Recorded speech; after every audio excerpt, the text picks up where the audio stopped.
Em primeira discussão, projeto de lei número 120/2024, contido no processo número 154/2024, de autoria do Poder Executivo, que inclui o temperar, cozinha e mercado, no calendário oficial de eventos do município de Caxias do Sul. Relator é o vereador Adriano Bressan.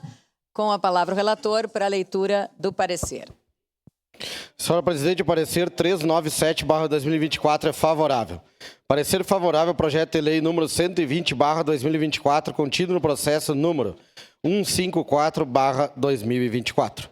Recebe-se da Comissão de Educação, Ciência, Tecnologia e Inovação, Cultura, Desporto e Lazer, para análise e emissão de parecer o projeto de lei acima mencionado, de autoria do Poder Executivo, que propõe incluir o evento Temperar, Cozinha e Mercado no calendário oficial de eventos do município de Caxias do Sul.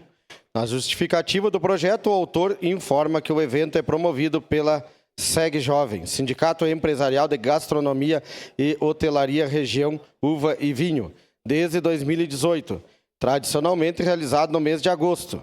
O Temperar, Cozinha e Mercado é um evento que valoriza a gastronomia, hotelaria, bares e o turismo de Caxias do Sul e da Serra Gaúcha.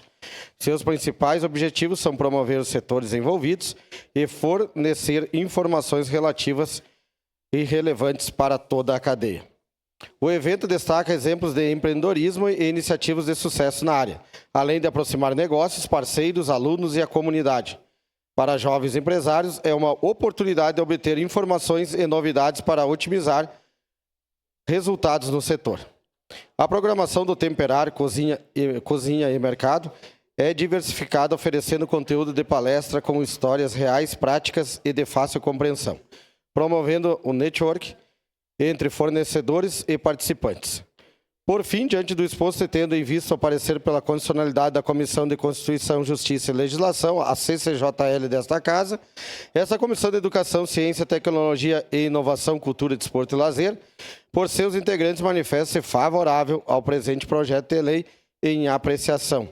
Caxias do Sul, 29 de julho de 2024, 149 anos de colonização, 134 anos de emancipação política. Documento vem assinado por mim, relator presidente Adriano Bressan, vereador Rafael Malcorra Bueno, vereador Ricardo Zanquim, vereadora Rose Frigieri e vereador Wagner Petrini. Era isso, senhora presidente. Obrigada, vereador.